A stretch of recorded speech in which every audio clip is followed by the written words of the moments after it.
টিএসসিতে শিক্ষার্থীদের গণত্রাণ গ্রহণ কার্যক্রম চলছে। সহকর্মী ভাস্কর ভাদুরী সেখানে রয়েছেন, তার কাছ থেকে জানবো। ভাস্কর, ছুটির দিনে ত্রাণ কার্যক্রমে সহায়তা দিতে মানুষের ভিড় কেমন দেখছেন এবং এই বিষয়ে বিস্তারিত জানাবেন আমাদের। এসব মানুষের ভিড় কিন্তু চোখে পড়ার মতো।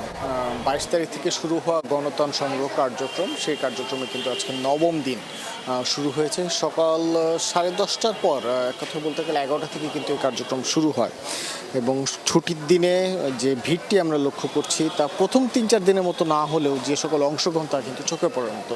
এবং এই মুহূর্তে কিন্তু টিএসসি এবং তার আশেপাশের এলাকার পুরোটা জুড়েই কিন্তু এই ত্রাণ সংগ্রহ কার্যক্রমের বিভিন্ন অংশের দেখা মিলবে।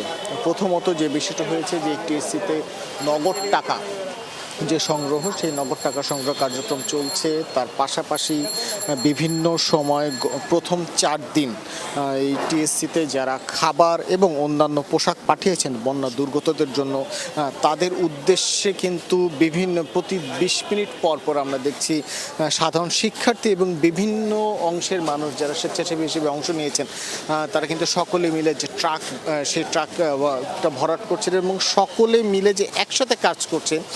সাথে আপনি যদি ক্যামেরার মাধ্যমে এই ছবিটা দেখতে পান তাহলে বুঝতে পারবেন যে টিএসসির শিক্ষক মিলনায়তন কেন্দ্রের, ছাত্র শিক্ষক মিলনায়তন কেন্দ্রের যে ক্যাফেটেরিয়া, সেখান থেকে শুরু করে লম্বাভাবে সারিবদ্ধভাবে কিন্তু স্বেচ্ছাসেবীরা দাঁড়িয়ে হাতে হাত রেখে যে কাপড়ের বস্তাগুলো, সেগুলো দিয়ে কিন্তু মূল যে ট্রাক, সেই ট্রাকগুলো ভরার কার্যক্রম অংশগ্রহণ জারি রেখেছে। এবং সকাল থেকে শুরু করে রাত পর্যন্ত কিন্তু সারাদিনই কর্মমুখর থাকে এই টিএসসি। এবং যারা বিভিন্নভাবে অংশ নিতে আসছেন তাদের সাথে এই ত্রাণ কার্যক্রমে, তাদের সাথে আমরা যখন কথা বলেছি তারা কিন্তু আমাদেরকে বলেছেন যে কেউ একদিনের বেতনের টাকা, কেউ বিদেশ থেকে পাঠানো টাকা, কেউ বা যারা শিক্ষার্থী তারা বিভিন্ন সময় টিফিনের টাকা সঞ্চয় করে যে টাকাগুলো পাঠিয়েছেন, সেগুলোর মাধ্যমে কিন্তু তারা বন্যা দুর্গতদের পাশে থাকার চেষ্টা করছেন এবং সকলেই বলছেন।